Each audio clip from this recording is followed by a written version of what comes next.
नमस्कार, माझं नाव ठोकरे सूरज. मी इयत्ता 10वी ब या वर्गात शिकत आहे. माझ्या शाळेचं नाव PM श्री जिल्हा परिषद माध्यमिक शाळा पिंपळनेर.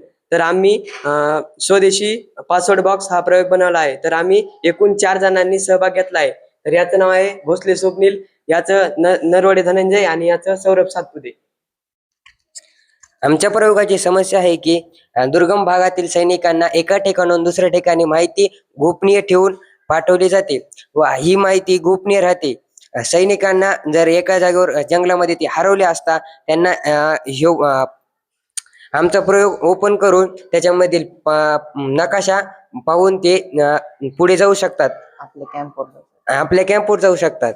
ही माहिती खूप गोपनीय राहते.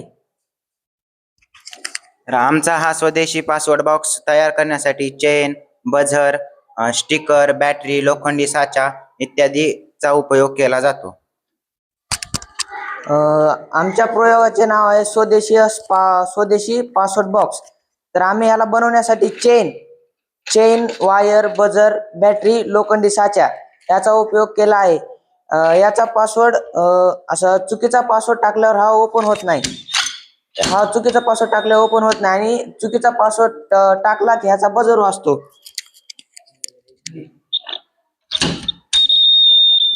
असा बझर वाजतो आणि बझर वाजला की ह्या 3-4 वेळा ह्या चुकीचा पासवर्ड टाकून जर ह्याला उघडण्याचे प्रयत्न केले तर हा उघडत नाही. तर 4थ्या वेळी ह्याचा स्फोट होऊन ह्याच्यातली जी गोपनीय माहिती आहे त्या जागीच नष्ट करून टाकते व आपल्या शत्रू सैन्याला हे गोपनीय माहिती माहीत पण होत नाही, ही माहिती जागेवर नष्ट होते.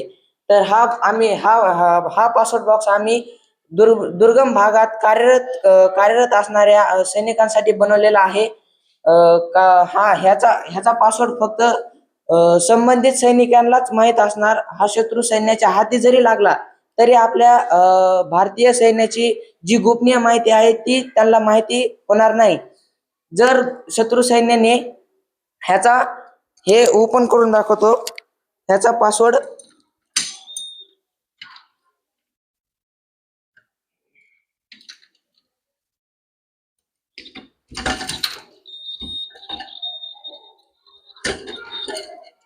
हे अशा प्रकारे ओपन होतो. आपली जी महत्वाची गोपनीय माहिती आहे ते आपण ह्याच्यामध्ये ठेवू शकतो.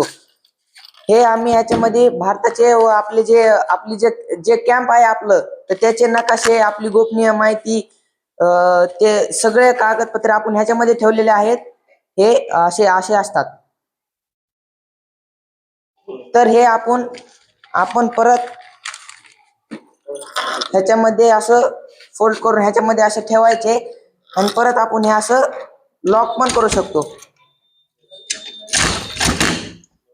हे लॉक झालेलं आहे, हे बघा. हे लॉक झालेले आहे सध्या आणि याचा लॉक असल्यामुळे याचा बझर पण वाजायला लागलाय. हा बघा.